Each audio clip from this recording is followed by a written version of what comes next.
biggest thing is first, thank you to everyone for coming. We have a bunch of people that have joined online as well. Everyone here probably knows Mark. You may not know me. My name is Adam Pribble. I'm the executive director at MTA, and I have been on the job since October of 2024. So pretty new, but I know enough to be dangerous. What we wanted to do here today is bring a bunch of people together. It's all going to be about just communication, knowing, telling everyone here what we know. Oh my goodness. And so I think the biggest thing here is just getting all the information out to you guys so that you can absorb it. A lot of it, there's going to be some information that's coming out that's like, whoa, this is a lot. So we're going to open it up. There's going to be a Q&A. Again, it's all just about letting you guys know everything that we know at this point so that we can continue to make some decisions together. For those of you that are online, if you guys are online, you want to ask any questions for the end, make sure just type them into the Q&A. We're not monitoring the chat, but there's a Q&A function. So biggest thing, every year around January, February, it's what they call press release season in soccer. So around, they have a United Soccer Coaches Convention that they usually do every January. And all the national governing bodies and leagues and things like that, they all like to put out press releases right around that time when all the coaches are all together in one place for that like shock and awe.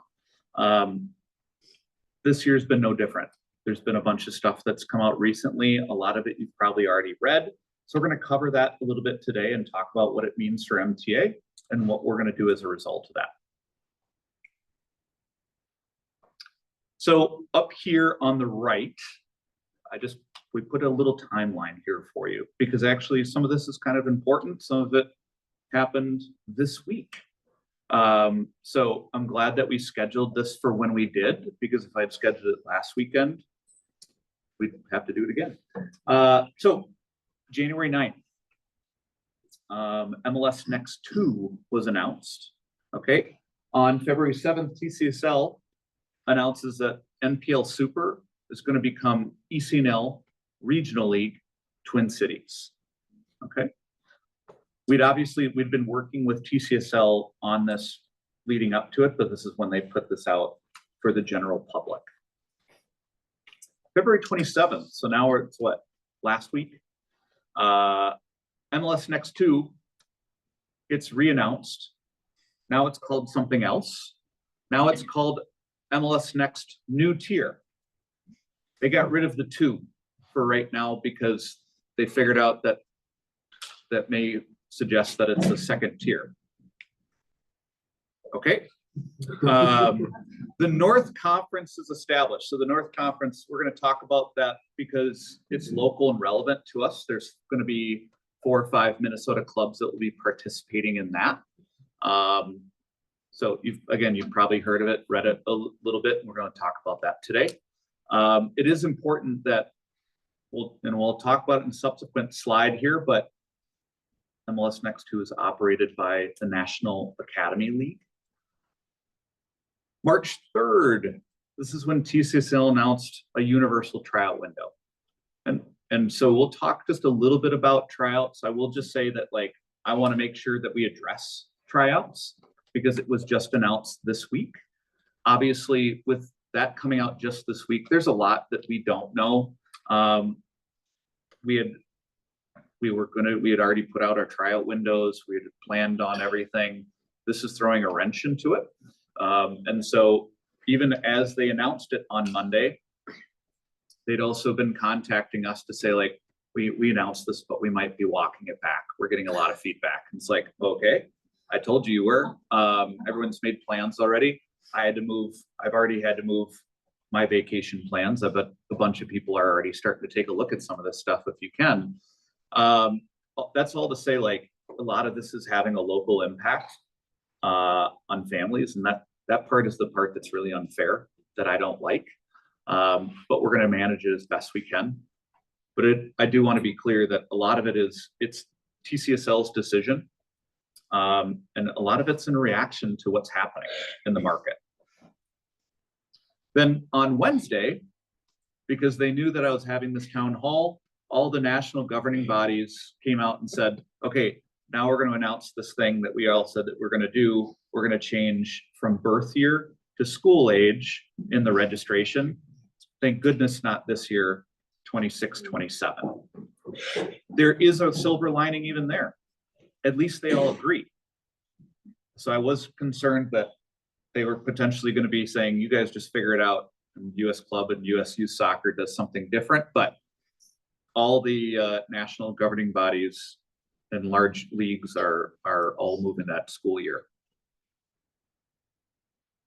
So today, we're going to cover league updates, what it means for MTA, and then really practical, logistical, what does it mean in the short term?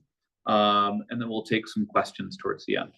My commitment too is like, I'd like to have you guys out of here by 7:15, very latest 7:30, okay? So let's go through league updates. I'll pass it over to Mark when it gets to the boys. Oh boy. So here's where we're at currently, right? A lot of people are going to talk, we're always going to talk about the player pathway building from a grassroots level all the way up through the most competitive. And so this is kind of where we sit today.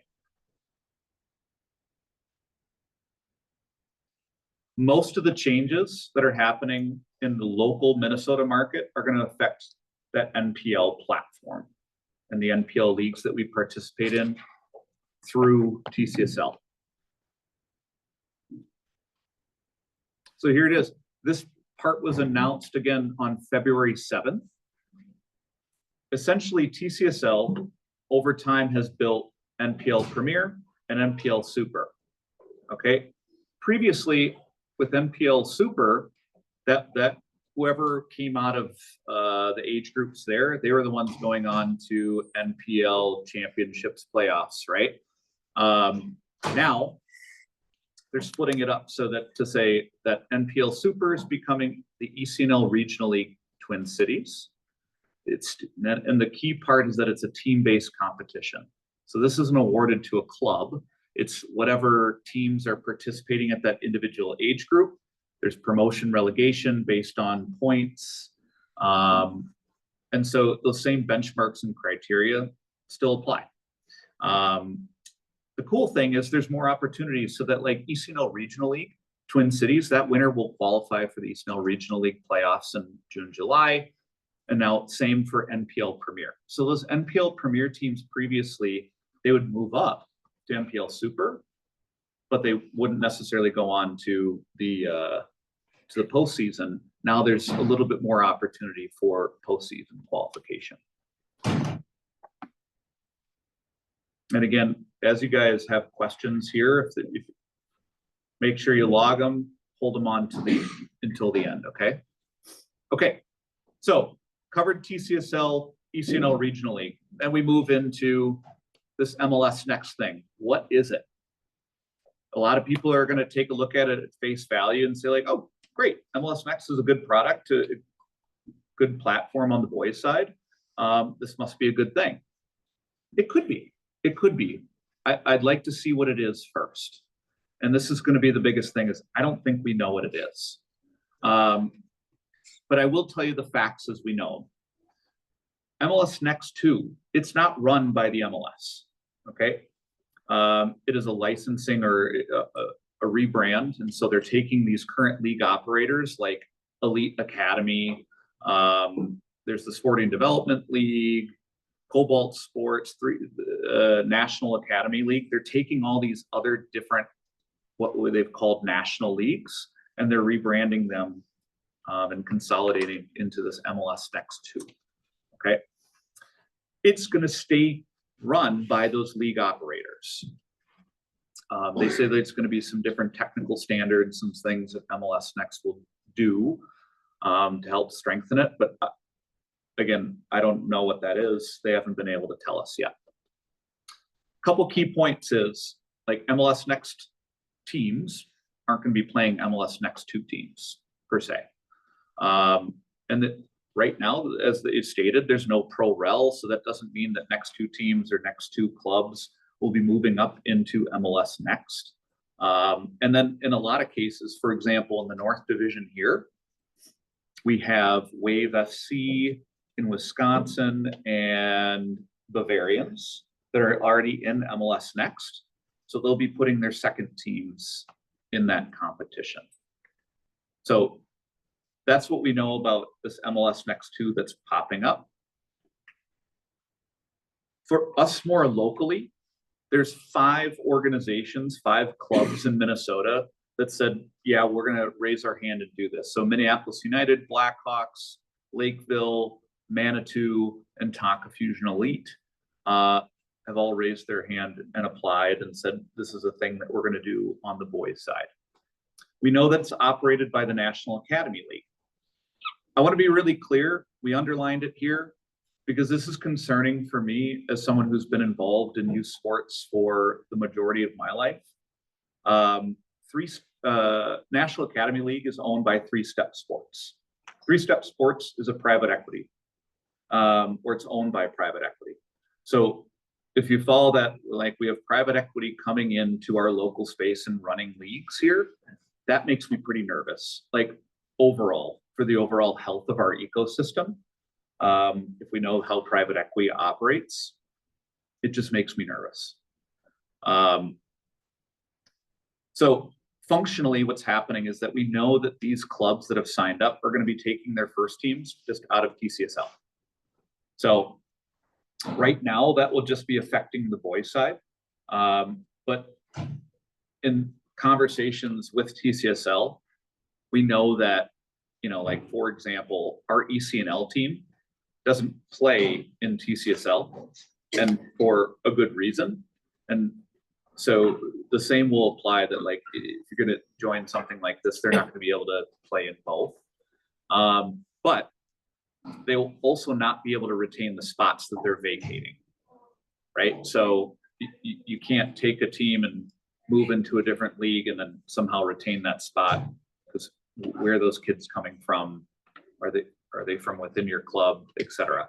Now, there will, if you have second teams there and they fill a spot by merit, that's all fine and well. And then TCSL right now is figuring out how they're going to kind of fill those vacated spots. Likely it's going to be a combination of teams that qualify through ProRel, they get enough points to move up, or some of the teams that were previously would have been relegated may be sticking around. So we don't actually know right now how it's going to shape up, but as the season progresses and we see how the points shake up in the standings, then we'll start to see what that looks like. Those will come out probably July.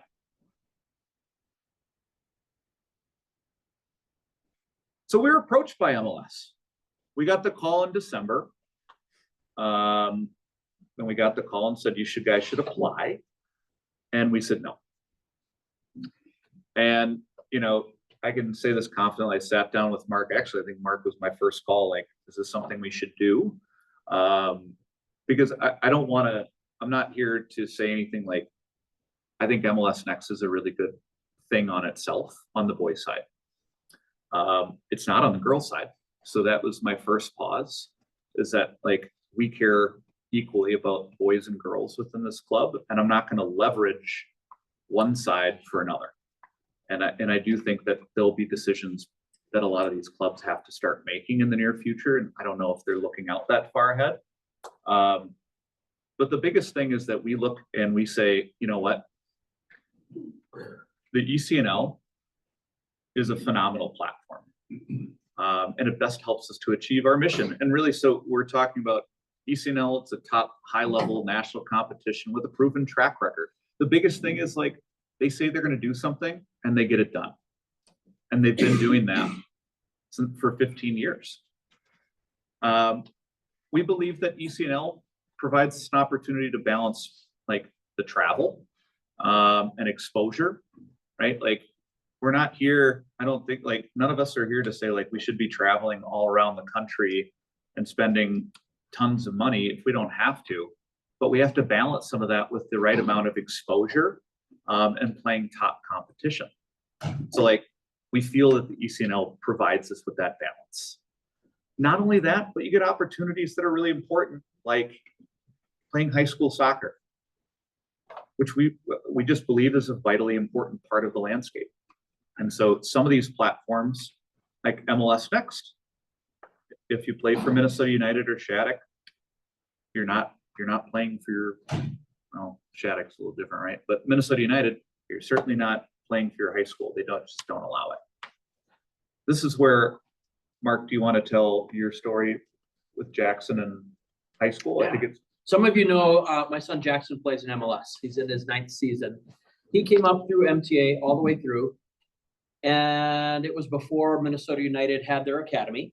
And so a couple of years ago, I was talking to him and I asked if you could do anything different, if you could change anything, go to Kansas City, be part of their academy, go to Shattuck, be part of that academy, travel outside. His best friend was in the Macaulay Akali was in the U.S. national team U16 residency program down in Bradenton, Florida. Would you do anything different? And he thought about it a second. He goes, the only thing I would change, because at the time we were playing in the development academy, which was a 10-month season. And so the players in our academy couldn't play high school soccer. He said, my senior year, I'd play high school soccer with my buddies. So he had very good, close, lifelong friends here at MTA that were with him on that team.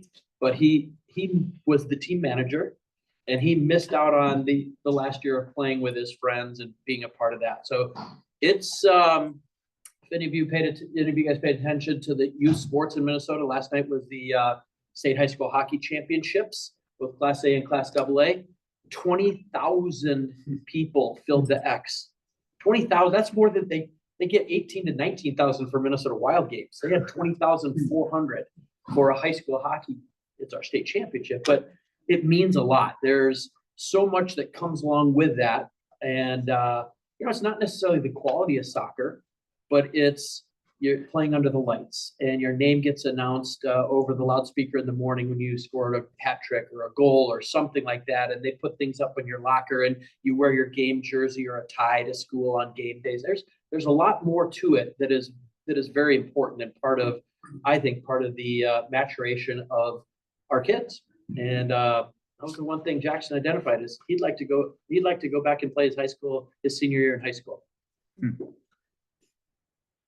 So, it's for us, it's all going to be about balancing all these different factors to say, like, what's going to be the best experience for our families and our kids, right? Can we give everyone the best opportunity to succeed for appropriately challenging competition and balancing that with like what it means to like grow up here and to have a really successful career, no matter where you land, because not all of us are going to be professionals. Not all of us are going to get to certain levels, but we can all have a phenomenal experience along the way. So I very intentionally put second teams in quotations because look, like we have this tiered system, so we break it and we talk about it some of these ways, but a lot of these opportunities that are coming out of this is closing the gap, the opportunity gap, or for our second teams are going to have more opportunities now locally and regionally, and they're going to be able to move into the ECNL competition more, because at the end of the day, though, if we have teams in ECNL Regional League, they're all going to be ECNL passed, right? Where right now, we're not doing that for everyone because it's kind of expensive. It's like $70 to get an ECNL pass. And so now everyone has that pass. We don't have to go get it, which can be just a few day barrier, right? It's like everyone's there. We can be training and say, you move over there because you're doing really well right now. We would like to get over there. There's going to be more opportunities throughout the year versus just we watch you for 3 hours in a tryout, we place you there and you're there for the year. There's more opportunities up and down. So this is typically where we bring Danny Sterling up, who's our girls director. Danny's taking a well-deserved vacation. This is like the one weekend out of the entire year that he's not like doing ECNL. So I'm going to be Danny. Without the limp. Here's the good thing. Not much is changing on the girls' side. Okay.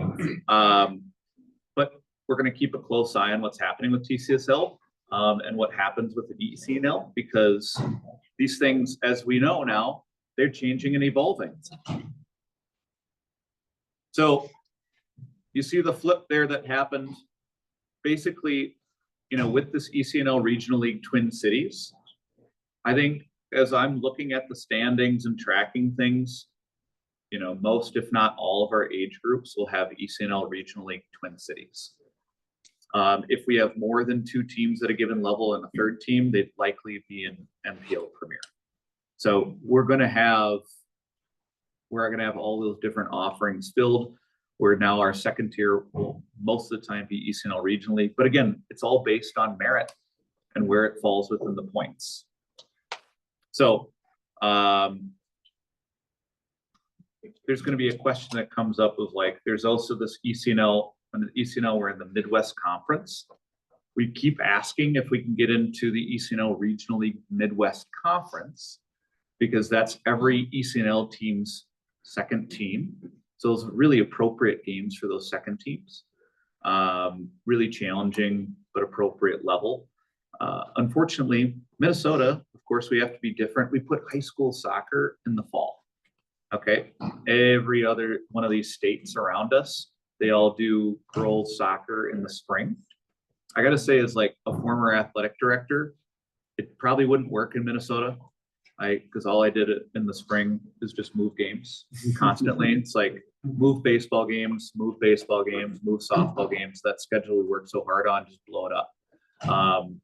Because they're all in like Michigan. They're playing high school games right now. I mean, we could today, but certainly not on a grass field. So all that being said, just the high school calendar, that's the one that keeps us out of the Midwest Conference on the girls' side. But I think the big thing is that we're really looking at how we're doing scheduling. And we're committing that like every age group is going to train together at least once a week. We just really feel that this development alone, if nothing else happened, was going to be a big benefit here at MTA. It's going to open up all these new opportunities for teams at levels to qualify for postseason events. You're going to get lots of new opportunities to qualify for different showcases. We just saw the numbers that came out from last year, the regional league, ECNL regional league numbers in terms of college coaches. I was shocked. They're exploding. So where you're going to have 700-800, I think down the Florida, they went over 1,000 college coaches at an ECNL event. On the girls' side. On the girls' side, in a regional league, they're talking 500-600. So like, okay, now I think colleges are starting to get smarter on depending on what level, who's going to what. But the bottom line is still a really great opportunity, and our teams are going to be afforded that because we're going to qualify right away. Again, go back to all players are ECNL passed that are at these levels. So again, for us, when we talk about proximity in terms of training together, and then when we talk about the different opportunities of like you're already ECNL passed, we can simply move things versus right now, I can't tell you how many times I've seen Mark coordinate, all right, we got to get a pass for this player. And as soon as they get that, let me know, then we'll let them know. We got to communicate with 10 other people. We usually figure it out, but it just takes a little bit of time. And for us, time is the killer. When players are ready, we want to move them into the appropriately challenging environment. Now I get to turn over to Mark. One thing I want to clarify, just to correct, the girls play in the Heartland Conference, Thank you. which is Minnesota, Wisconsin, Iowa, Kansas, Nebraska, Missouri. The boys play in the Midwest Conference, which is Minnesota, Wisconsin, Illinois, Indiana. Good catch. But so it's just the names are a little bit different, and there are different teams. Wisconsin and Illinois in particular separate their boys' high school and their girls' high school season to boys in the fall, girls in the spring, because of field and referee availability. It's been that way for a long time. As you can see here, everything's in motion. Everything's going forward. It is a last minute thing.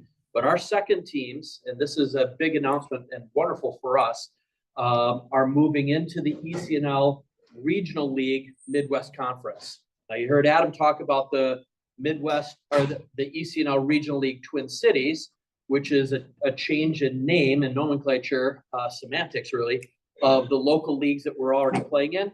We're actually joining the actual conference, Regional League conference that our first team, our ECNL teams play in. St. Croix, FC Wisconsin, Rockford Raptors, Chicago Magic, Indiana Elite, and FC Pride. The only one that doesn't participate in that league that's in the top ECNL league that Braxton plays in is Eclipse. They choose not to do that. So we're joining that league. That's a wonderful thing. What the advantages of that are is our second teams are matched up against their second teams. So it's not the case where we're going to have to be, we still may take some lumps, but we're going to be playing against like competition. The ECNL teams will be playing each other. The ECNL regional teams will be playing each other. So that part of it is great. It affords more opportunity for our kids doing that. The best part of it is it's in an established, very well established. We're celebrating our 15th year of the ECNL conference, of the ECNL becoming a league itself, and organized. 148 boys clubs, over 120,000 players across the country, and the ECNL league itself employs 45 people full time. It is difficult to get a league going, and we have a very well established league that we're entering with additionally with our second teams out, which is fantastic. Here's the hierarchy again. The ECNL is on the top, the ECNL Regional League Midwest Conference, and then it goes down to the local leagues. As Adam mentioned earlier, the local ECNL Twin Cities Regional League is team-based. For the league that we're in, the ECNL Regional League Midwest Conference, it's club-based. MTA is in it from 13s, 14s, 15s, 16s, 17s, and 18s, just like our ECNL teams. So it's the whole club. You field the team at every age group, as opposed to the local one where you might have one or two strong teams that get in, but then you don't have teams or qualifying teams at the other ages. That's a big difference right there. It's going to be a busy season.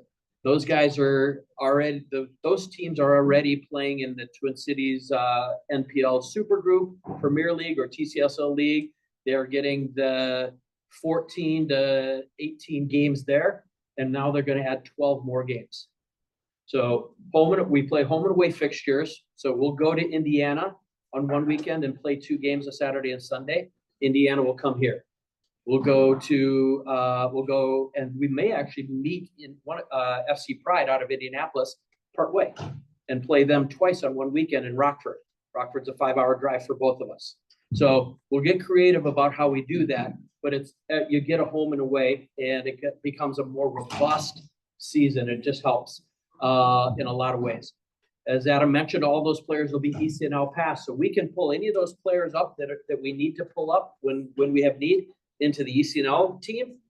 We could also drop 4 of our ECNL players down to help out when they're missing players onto the ECNL Regional League team. So there's more of a club pass system with movement up and down. On top of that, at least once a week, the age groups will train together. That doesn't mean will be intermixed necessarily, although it happens quite a bit, but they'll be in the same field house or dome on the same day at the same time. We will be working together, and coaches will have a lot of familiarity with their whole age group because of that.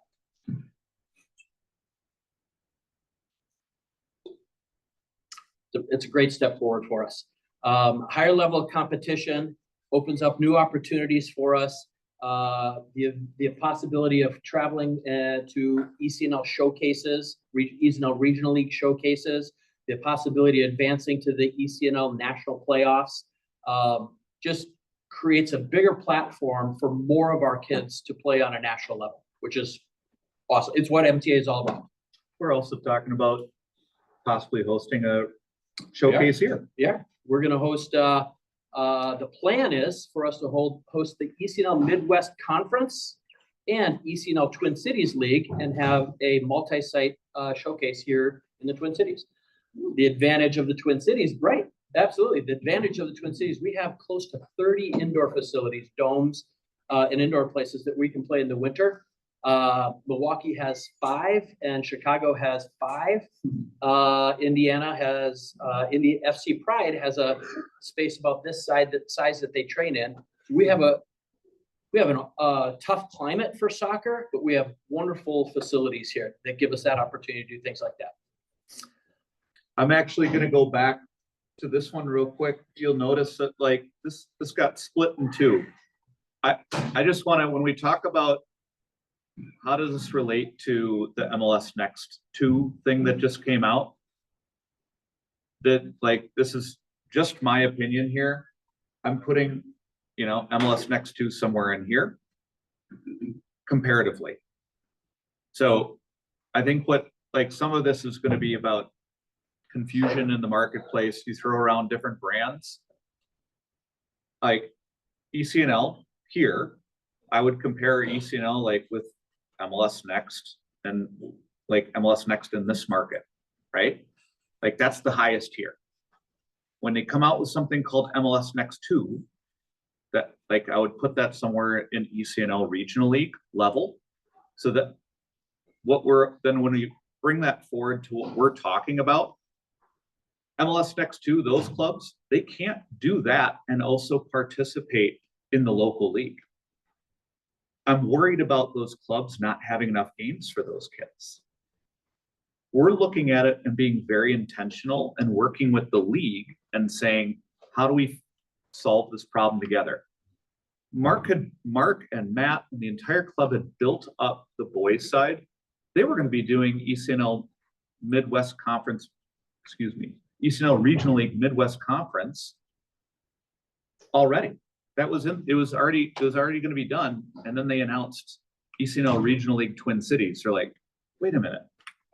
So like, we're all getting ready to announce it. Like, oh, we're all excited and boom. All right, now Twin Cities one. So like, okay, we got to scramble and figure this one out.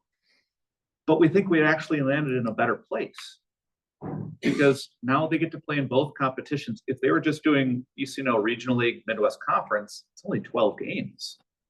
We got to get some more games throughout the year. So now we get to do both. Now we're going to get 26 to 30 games throughout the year, which I think is a really appropriate level to be at. And we're committed to the league to say, like, we'll work together on that scheduling to make it work. Be clear on this.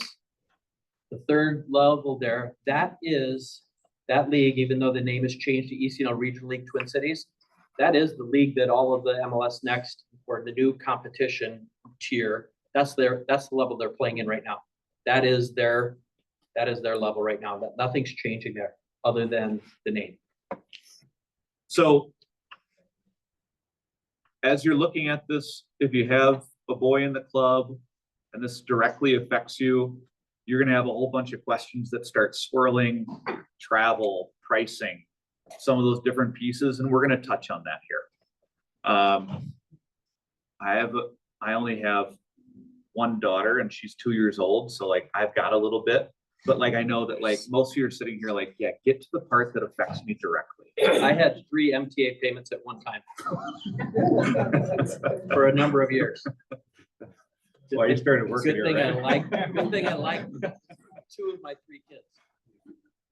So let's talk about the practical. Here's the unfortunate part. As I showed you in one of the first slides, some of this information we just got this week. So we don't have final pricing yet. We're running the financial models right now. And what our commitment is that like, just like we're doing today, as soon as we get the information, we're going to get it out to everyone that you deserve to know. What we are aiming is to try to keep it as similar year over year. Because we do believe that like we can start to massage things where like right now, those teams are doing a little bit more travel. They're doing some more like out of town showcases. We'd probably start to trickle some of that away because they're going to be doing more regional based travel in the Midwest Conference. They'll certainly will be looking at those regional league showcases and where some of those are. But we don't think it's going to be astronomically different. But I do want to just note that, like, for example, when I'm looking at facilities, you guys know that the facility prices just go up about in between 3 to 5% every year. Like, it's built into the contract. So prices will go up a little bit. I think that the group, as I've looked at all the financials now and financial history, Maureen and Mark and Danny and everyone here has done a phenomenal job, even though I know it's super expensive. It's kind of like when I look at sending my 2-year-old daughter to daycare, I'm paying too much. And the people that are doing it aren't getting paid enough. Like, it's just, it's a tough system that way. So, like, I really do understand the pricing piece is something that, like, I wake up thinking about. We're going to keep working on that. We keep working on diversified revenue streams so we can keep costs low, but it's just it's a fact of the market right now. How many of you own or have bought an MTA apparel thing from the store here? Full wardrobe. You're helping support and keep our pricing down by doing that. God bless you. Tryouts. This one's a big one. We just got it on Monday. The tryout window is going to change. We fought it tooth and nail. I'll just say, like, the way that the system that we had in place, there was a time where we all tried out in the same window many years ago. And then in more recent times, we've said that ECNL national level, we try out early on the boys and girls side. Really, as we look at it, like, the prevailing thought was that these are it's a top league, top players, and it actually made it easier for everyone, including other clubs.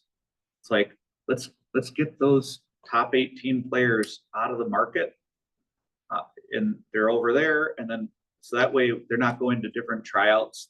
You're sending offers to kids that have no intention of playing for that club, what have you, right? Like, it worked. It also worked logistically. Like, to try to do this many tryouts in a very short period of time will be a logistical challenge.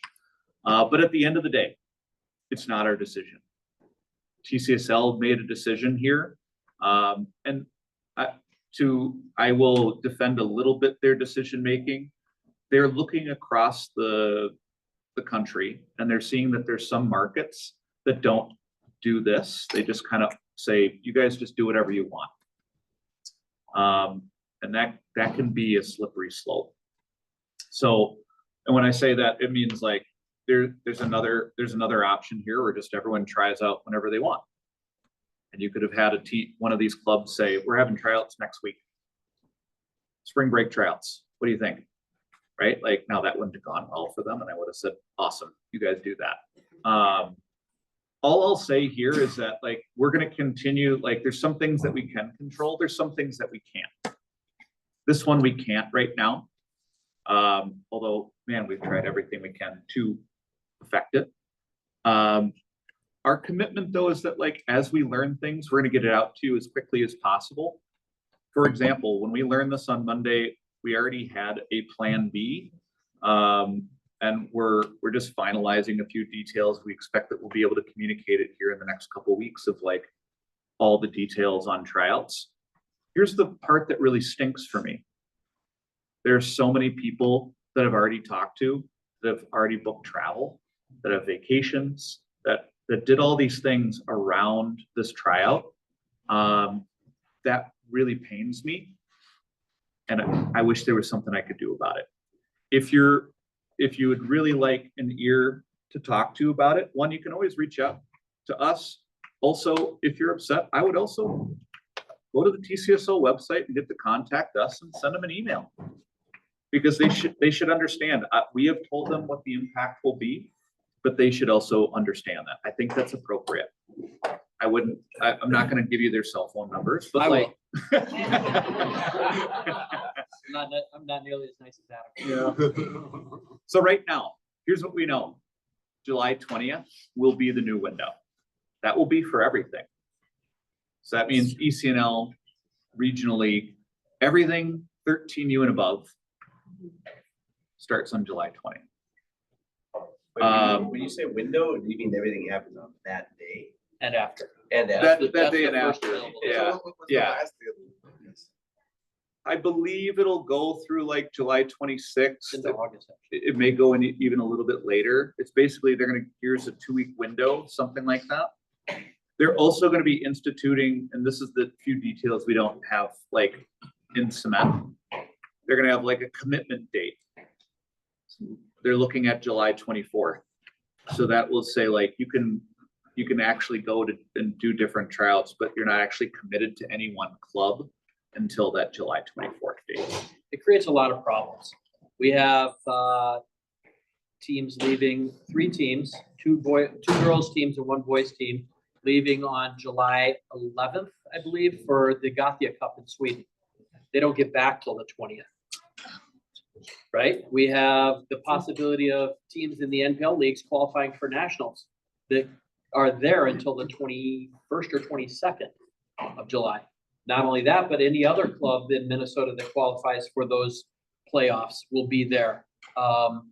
And then I'm not exaggerating when I tell you no fewer than 10 MTA families have asked when tryouts are, because they want to finally plan a time where they can go to the cabin or go on vacation, because I haven't messed up their lives with my soccer schedule. And now we throw a whole wrench into that and make that their plans, plane tickets purchased, et cetera, et cetera.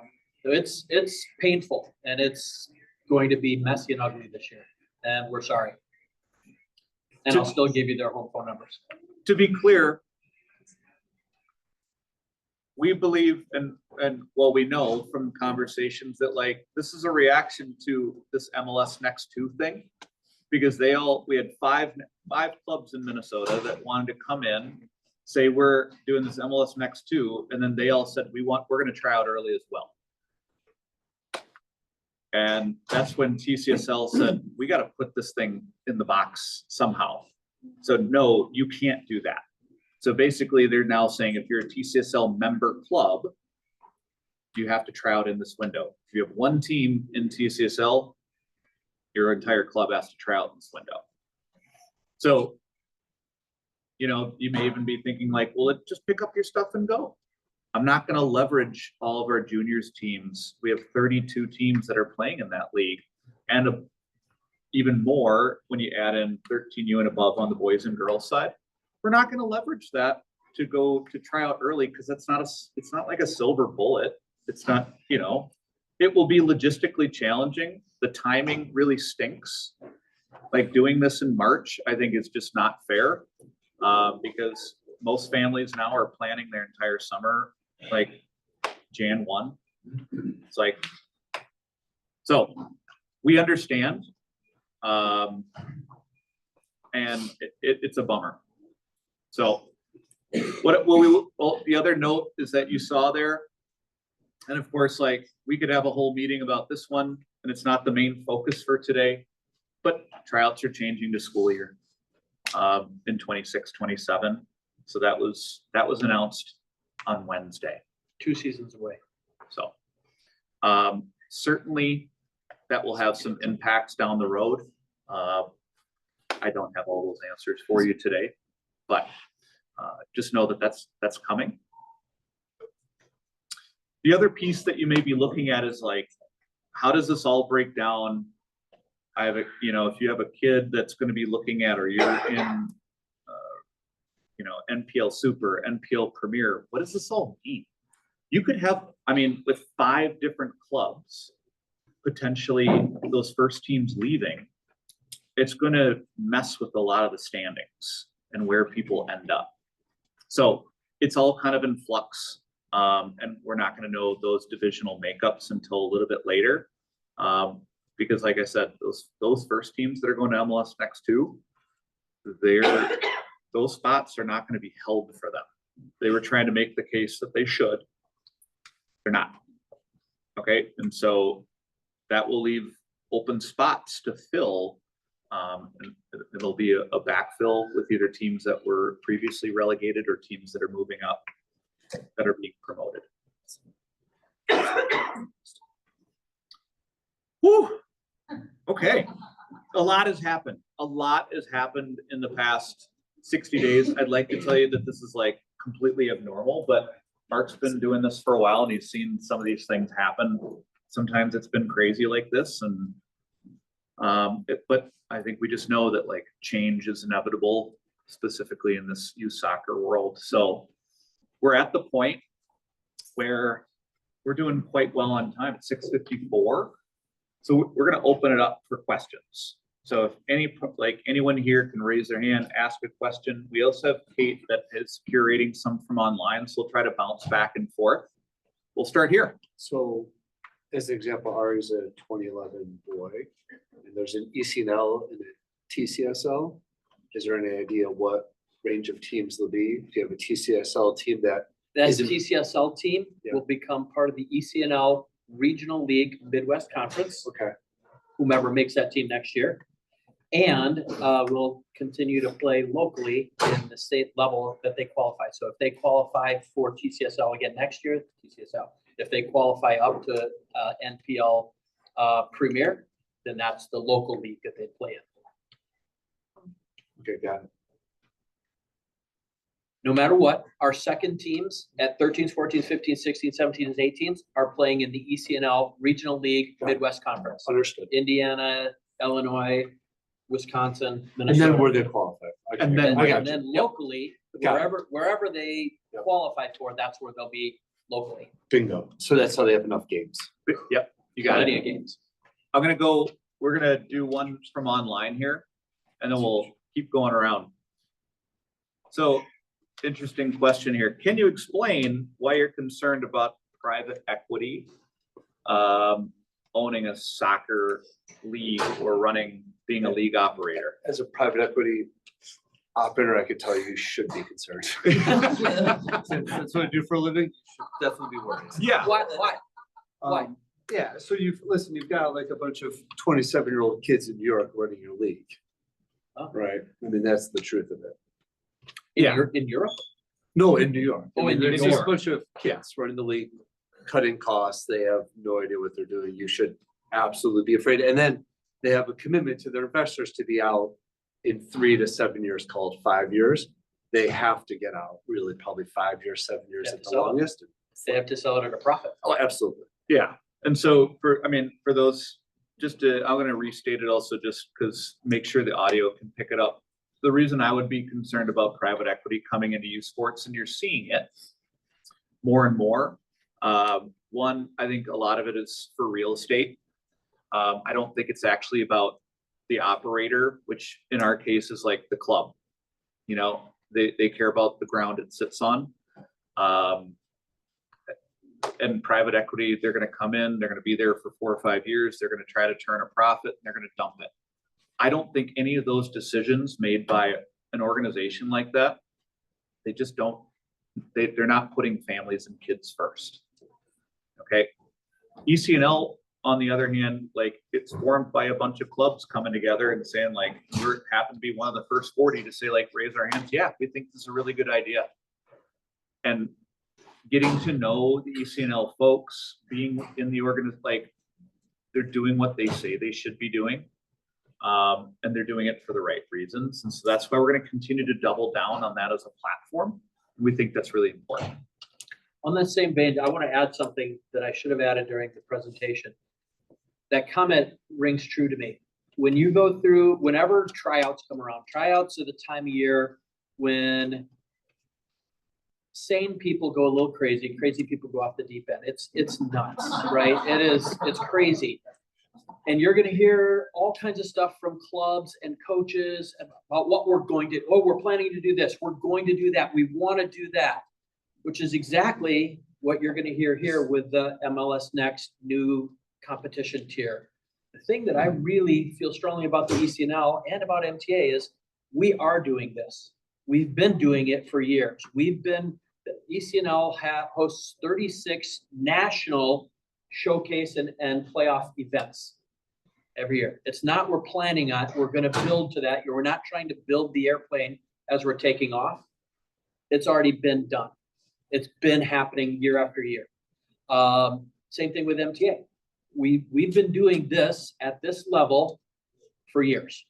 And that's the thing that scares me also about the, not only private equity owning the conference that they're playing in, but also you're gonna hear a lot. We're gonna do this. Okay, and you might, and they might, but I would put my money, my resources, my thing in the league that's been doing it for years. Well established, you know what it looks like, you know the level, you see the numbers, 400, 500 college scouts at showcases, 1,000 college scouts. If you've never been, any ECNL parents here, girls particularly, no girls? If you go to an ECNL event, you can't imagine from one goal around the corner to the player's bench, from the other player bench around the goal, around the corner flag to the other goal, Stanford, sitting next to North Carolina, sitting next to Minnesota, sitting next to, you name it, shoulder to shoulder college coaches, 60 to 90 of them watching one game. It's impressive. It's a whole thing, and they've been doing it for years. So what we'll always say, what I encourage everyone to show us your receipts. Because we can.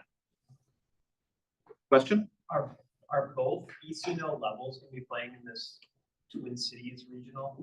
No. The ECNL team, the first teams, we won't be, unfortunately.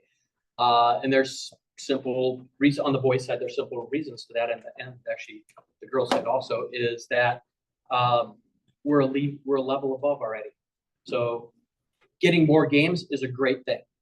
Getting games against competition that you shouldn't be playing against necessarily is a tough thing to do. We don't want to be, we like our neighbors. We don't want to be pounding them 6 or 8-0 at those levels. We will absolutely schedule games against the MLS next to competition though. Friendlies. Yeah. Dale, does that answer your question? I'm sorry. Oh, Yeah, Jeff, was it that does. you? It does. Sure, I saw you like. It answers ours too. So It answers yours too. The interesting part there is that there's still gonna be a few things that have to be flushed out. What happens is like the ECNL team forms and we have to submit that roster to TCSL for the integrity so that we don't start doing things that we shouldn't do, playing players down, etc. But it could open up opportunities as well. So like right now for ECNL Regional League, you can play 4 ECNL players down in an ECNL Regional League. So there may be some of these opportunities. And again, I don't see that, like, we're not looking at that like, hey, we're going to win a couple more regional league games, dropping players. That's not the point. The point for me is that we do tryouts once a year. I don't believe that you don't just develop on an annual basis. I do goal setting in January too, but then like I reevaluate constantly. So I guess that's to say like shorter feedback loops. And this is like, again, linear development is not linear. Just because I'm really good when I'm 9 years old and maybe like, you know, I grow at a different rate or I learn a little bit, like you look a little bit different the next year, a little bit different the next year. We are constantly looking at these things and talking with each other. That's Mark is having conversation with coaches all the time. And so is Danny of like, where do these kids fit in? Is this the right level? So for an ECNL player to potentially have an opportunity to get more games, and maybe it's like they're coming back from an injury and they need to get their fitness level. They need to get some confidence. Like any of these things could fit into the spectrum of what I would call appropriately challenging. And the same thing would apply for a regional league player to play up. All of a sudden it's like, man, you have been performing really well. You've been showing X, Y, and Z. Your attitude and effort is great. We're going to send you to this event if you can pull it off. There's going to be opportunities like that. Yeah, it's on the tryout front. So my son's going to be in Sweden. Just curious, when should we see the tryouts scheduled? Just in the next couple of weeks. So the question was, when are we gonna get the tryout schedule out? And we're working on just fine tuning a couple pieces. We'll get it out in the next couple weeks. There is gonna be an email that comes out tomorrow. We're launching a new newsletter. It'll have a recap of everything here. So like, and then you'll get more information's gonna come out. We'll have an FAQ section. We'll have all the tryout information. That's the one that everyone's gonna be waiting for. So just know that we'll get that out as soon as possible. Quick question. So I know you don't know much about the school year change, 2026, 2027, but what's your opinion on what that'll do kind of to the way that we do things Yeah. today? So it used to be school year, Oh, August 1st to July 31st. So born after August 1st or after, that's what it used to be. Internationally, it's by birth year. All Europe, South America, they do it by birth year. So we changed our structure here in the US about 10 years ago, I think, about 10 years ago, to match that. But what it created, and I'm not necessarily for it, I'm totally against changing it again, just because of the consternation it's gonna create. But what it does is there are a group of kids who are in 8th grade still, when all their buddies are, or friends are playing high school soccer. So they kind of sit there for the 3 to 4 months of the high school season, whether it's spring or fall, with nothing to do.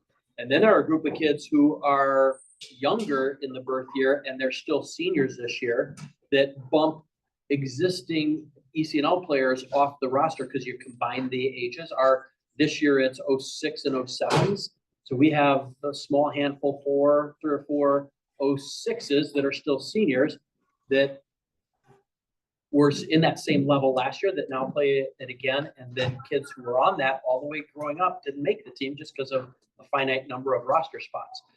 That's what it's hoping to alleviate, is the trap, what they call trapped 8th graders and trapped seniors. Yeah. It's going to be painful. For 1 year, it's going to be really painful. Just a question.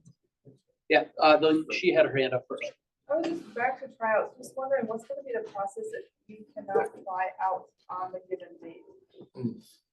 There'll be 2 dates, and hopefully you can attend one of the 2. What least. we'll say is that and both are true, and there's tension between the two. You're gonna have more opportunity if you come to tryouts. And if you're in the club, I would say that the entire year it is a tryout. I mean, like, you're showing who you are and you're part of the club. So we certainly will be taking that into account. This is where it's gonna get tough, especially this year with it coming out so late. Previously, it'd be like, if you don't come to tryouts, really hard. This year, it'd be like, well, We're gonna do our this thing happened, and that's not anyone's fault. Well, it's somebody's fault. There's no one in the room here, right? So we'll continue to have conversations on what that means. Just a follow-up to the age transition question. Yeah. Is it the date August 1st or September 1st? August 1. August 1st through July 31st. September.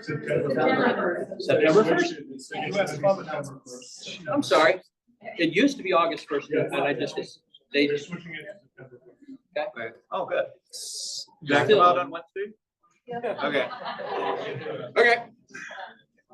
I love this. We're learning too. Let's go over here. Go ahead. I'm sorry, I just looked up. You're right, September 1st through August 31st. So for the ECNL, what we historically know as ECNL, it sounds like you're pretty confident that the other clubs in our conference also didn't take the base of the MLS too. So, Correct. So we're stable. We're not like, there's not gonna be a shifting of the conference or anything.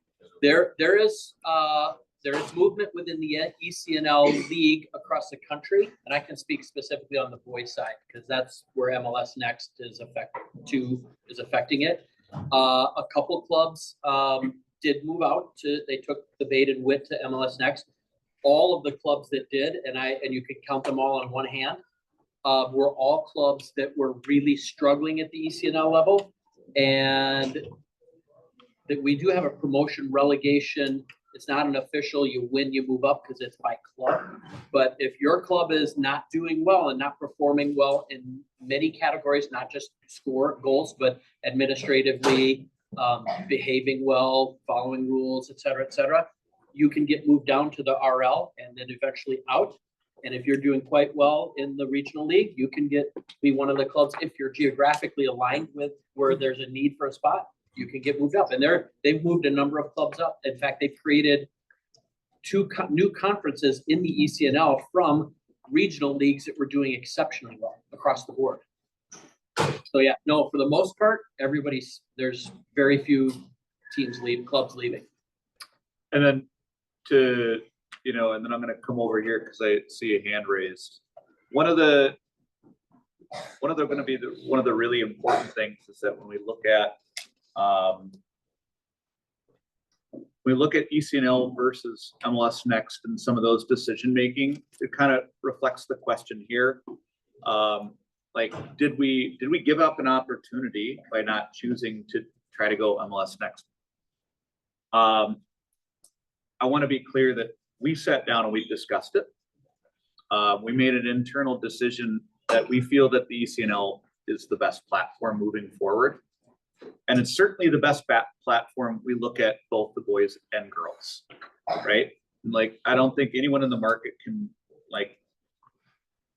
there's no contention that ECNL girls is the strongest in the country. There's a little bit of disparity that you can argue between MLS Next and ECNL boys, potentially. But what I will say is that I would encourage everyone to come on April 13th. We're having an ECNL info night and we'll dive deep. And I'll make a really compelling argument that on both the boys and the girls side, that ECNL is a stronger platform. All I'll say is that there's a little bit of wiggle here, but ECNL put out this data. Last year, ECNL played MLS Next 100 times and ECNL won 47 times, tied 33, lost 20. So let's clarify that. I would say the MLS Next actual academies, Minnesota United, Chicago Fire, Kansas City, they have an advantage. They do. They don't pay to play. They train 5 to 6 days a week. They have an advantage. But in tournaments where there were MLS Next clubs and ECNL clubs, 47 wins for ECNL, 33 wins for MLS Next, 20 draws. So the level is very similar. We played the 3 ages for MLS Next. I pointed Braxton because he played about a month ago, Brax. About a month ago, we lost all 3 games. We lost 1-0 the first game, 2-0 the second game. Oh, we didn't lose all 3 games. We lost 1-0 the first game, 2-0 the second game, tied 0-0 the last game. So very similar.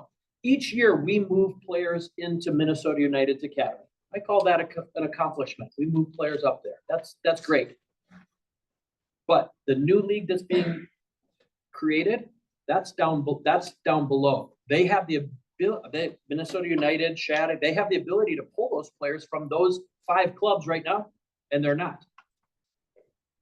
So they have pulled players from them for sure, but they're not going into that league. They're not going into that level. Yeah. Well done, Mark. Yeah.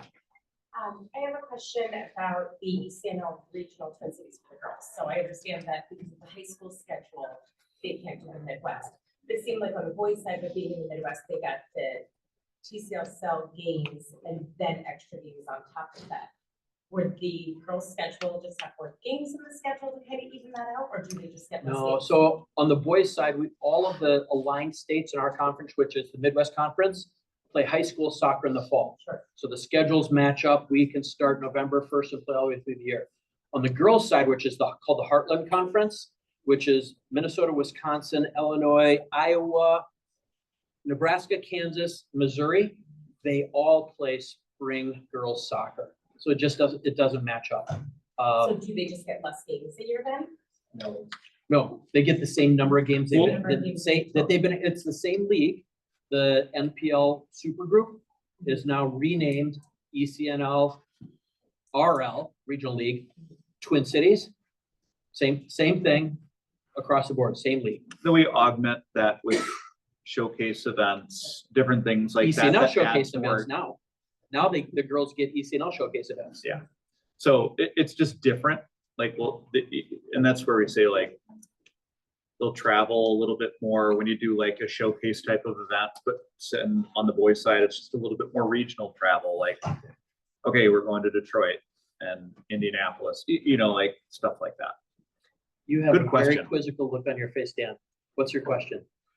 Oh, no, I don't. You know, or you are looking like you did the scrunch. I want to ask this I'm just question. trying to figure out how I change my vacation day tryout.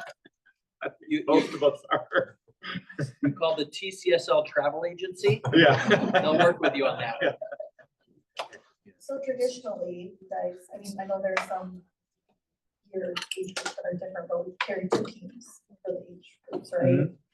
Are we still carrying 2 or will we add a third because now there's NPL, ECNL, RL, and UCL? On the boys side, Both, we have 2 Neither. teams. we have, on the boys side, we have one age group from 13 and above that has 3 teams. Okay, And on the girls side, 1 or 2 ages. Two that have 3 teams. So it's not a common thing for us. We're not a community club. We are a club that is not designed to cater for everybody and to provide a home for everybody.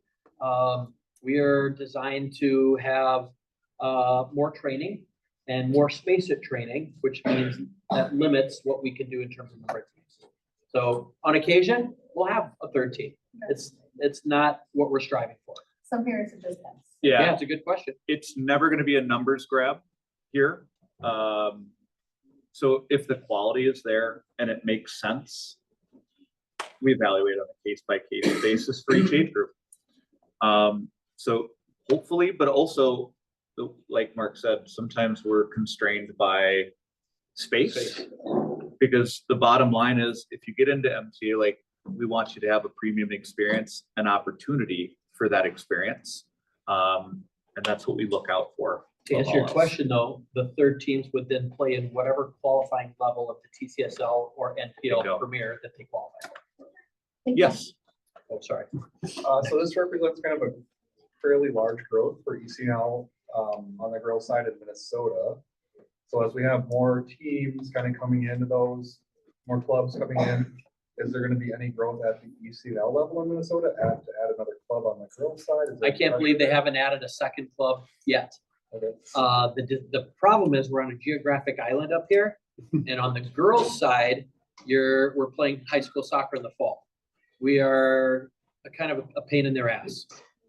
Because we have to fit all of our ECNL games on the girls' side between November 1st and March 1st. November 1st is essentially when our state tournament ends, and March 1st is when the high school season starts for all the other states around us. So doing that a 2nd time with another group is difficult. So maybe, I'm surprised they haven't yet, but at this time they've actually put a cap on the number of clubs they're adding on the girls' side in the ECNL in the top level for now. So how do you fill like a theoretical gap? So looking like 2011 has like a 1st team, ECNL, no 2nd team, and then a TCSL team. How do you fill that gap so you can put out a competitive ECNL regional team? Like, so right now he's playing up NPL, and so that's. We have spent, Adam kind of touched on this, we spent the last 3 years building our boys program. Yeah. To have 2nd teams at all age levels. Yeah, The only one we don't have a 2nd team is at 08s, but next year 08s and 07s join together. Yep. So we'll be fine there. We have a number of 08s on our U18-19 NPL 1 team and our U18-19 NPL 2 team.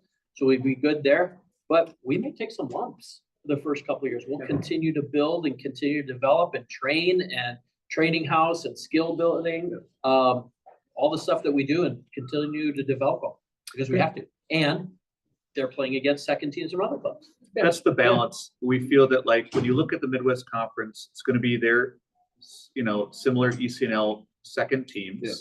Also, as an unfortunate byproduct, we may have the TCSL may look very different with all these clubs vacating spots and getting mixed up. So we really hope that, like, really good challenging environment with the Midwest Conference Regional League.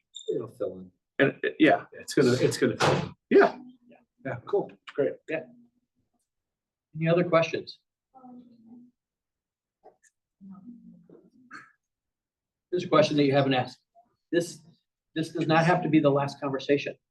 Reach out, as Adam mentioned, reach out to Adam, reach out to me, to Danny, to Matt. I would actually call Kate. She knows more than all of us combined. She's smarter than the rest of us.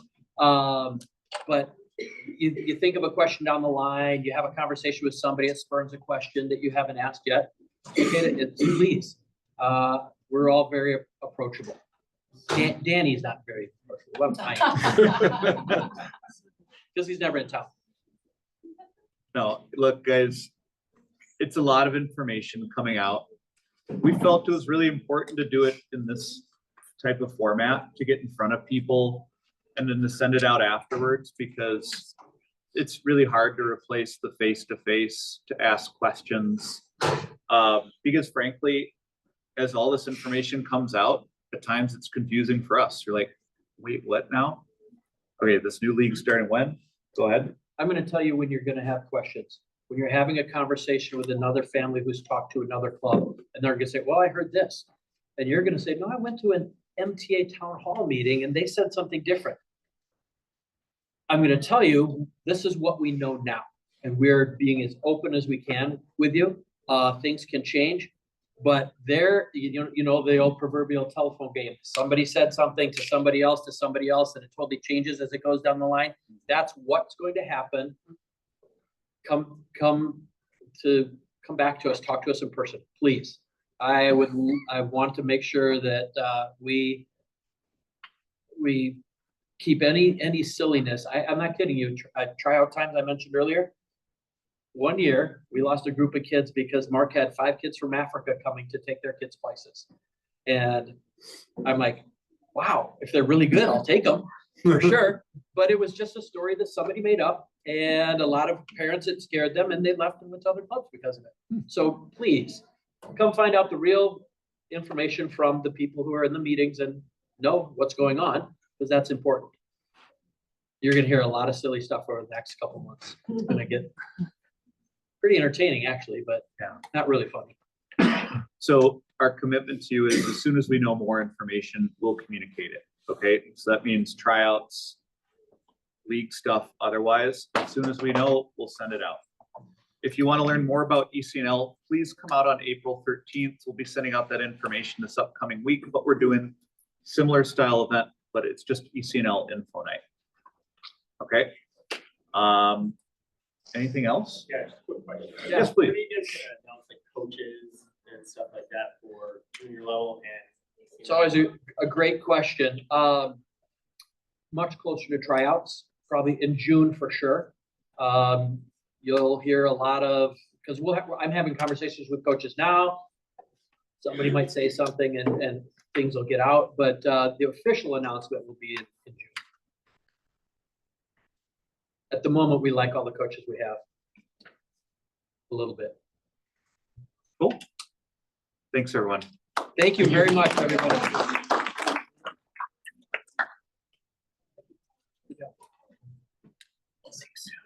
Thanks for coming.